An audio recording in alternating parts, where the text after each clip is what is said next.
Assalamualaikum warahmatullahi wabarakatuh. Perkenalkan, nama saya Tatang Supriyatna, dipanggil Ade Tatang, sebagai pengawas perikanan budidaya di Balai Besar Perikanan Budidaya Air Tawar Sukabumi. Sedikit akan menginformasikan tentang pemberian ikan baung, di mana ikan baung ini adalah mempunyai nama Latin Mistus nemurus, yang hidup di perairan umum dulunya, itu di danau-danau atau di air yang tergenang. Hari ini sudah bisa dibudidayakan beberapa tahun yang lalu. Di antaranya sistem budidaya ada sistem buatan. Alat dan bahan yang digunakan: 1 induk jantan, 2 induk betina, 3 spuit, 4 opaprim, 5 NHCl, 6 waskom, 7 tisu, 8 lap. Usia induk yang bisa dipijahkan minimal usia adalah 1,5 tahun. Kisaran berat adalah 400 sampai 500 gram. Itu pertama untuk bisa dipijahkan. Induk jantan dan betina kisarannya sama, usia dalam 1,5 tahun. Adapun induk yang sudah melebihi 1,5, 1,6 sampai 2 tahun lebih, itu kisaran induk bisa 1 kilo lebih. Itu induk-induk yang bisa dipijahkan untuk pembenihan ikan baung. Ini adalah sebagai dasar usia 1,5 tahun sudah bisa dipijahkan dengan kisaran 400-500 gram.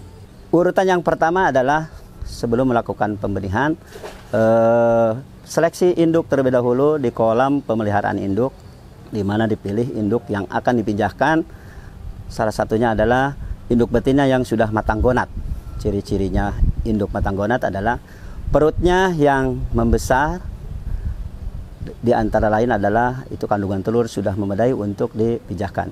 Yang kedua adalah mengambil induk jantan untuk siap dipijahkan, dan sebenarnya harusnya kolam induk itu ada terpisah, bahwa ada induk jantan dan ada induk betina, lebih bagus.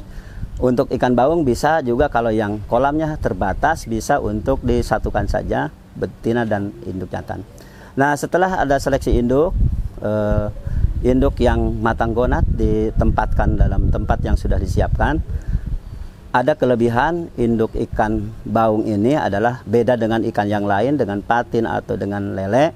Tidak boleh disatukan setelah diseleksi, karena dia akan berantem. Baung ini harus ada satu tempat satu.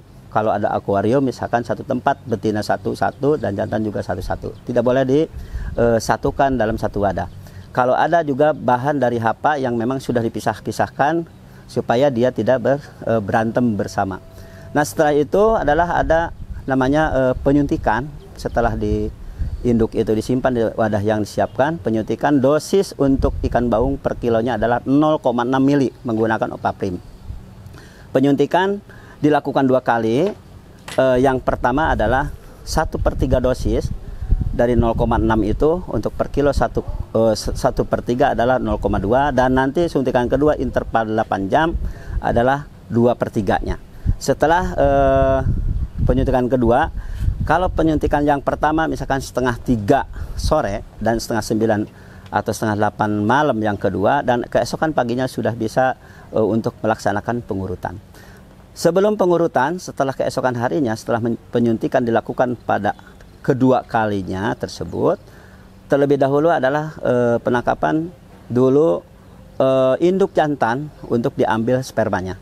Yang pertama adalah karena induk jantan ikan baung ini tidak bisa diurut seperti ikan mas, ikan patin. Ini adalah dibunuh terlebih dahulu, diambil spermanya dan dihaluskan dalam satu wadah petri dish, dicincang dengan gunting, dan nanti baru dicampur. Setelah dapat sperma ini, dicampurkan dengan larutan garam yang 0,9 atau 90%, itu supaya dia diawetkan terlebih dahulu dalam cairan tersebut. Ini dicincang dalam petri dish halus, lalu setelah dicincang halus itu disaring dalam atau scoop net dan diairin dengan NaCl tersebut. Perbandingan untuk penyuntikan berapa? Itu kalau 20 ekor untuk betina bisa cukup 5-6 ekor untuk jantan. Itu untuk menghasilkan sekitar 200.000 nanti larva. Nanti kemudian setelah si jantan itu dicampur dengan sperma, baru mengambil induk jantan yang setelah disuntik tadi malam untuk diurut mengeluarkan telur. Sistemnya adalah meskipun ikan ini adalah kecil, ikan baung tetap harus berdua.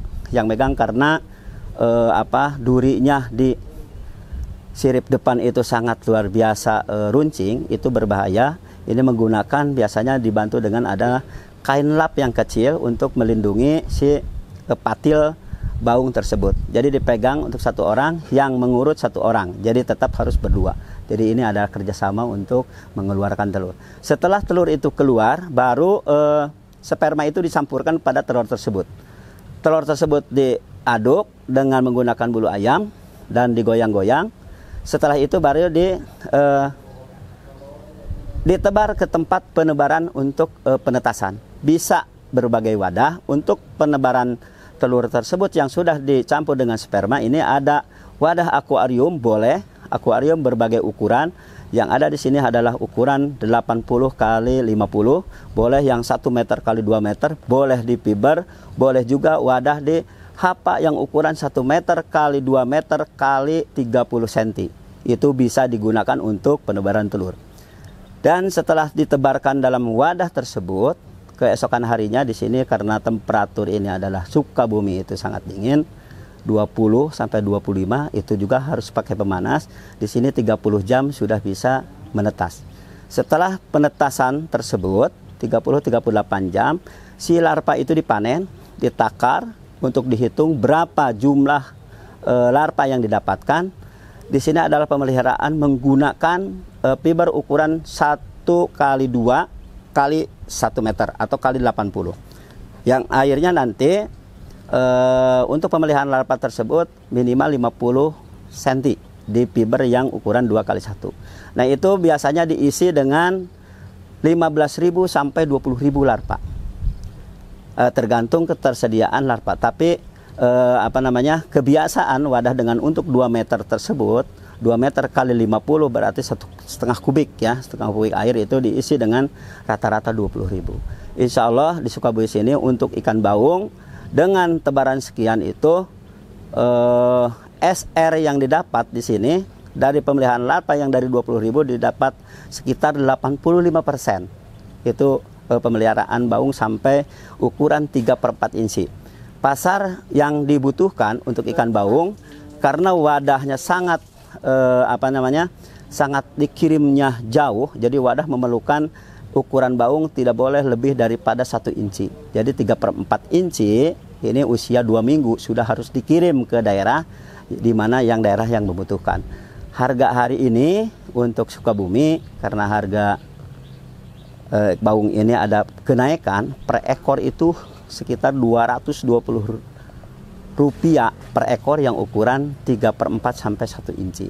Pasar ini luar biasa. Jadi luar Jawa masih membutuhkan benih-benih baung dari Sukabumi, dari Jawa Barat gitu ya. Yang karena apa?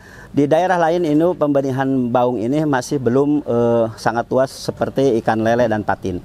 Tapi kalau untuk baung ini hanya tempat-tempat tertentu yang bisa memijahkan ikan baung ini.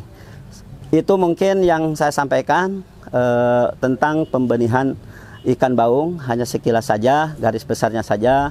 Bila masih ada kekurangan boleh hubungin kami ke Balai Besar Perikan Budidaya Air Tawar Sukabumi. Sekian, terima kasih, selamat pagi.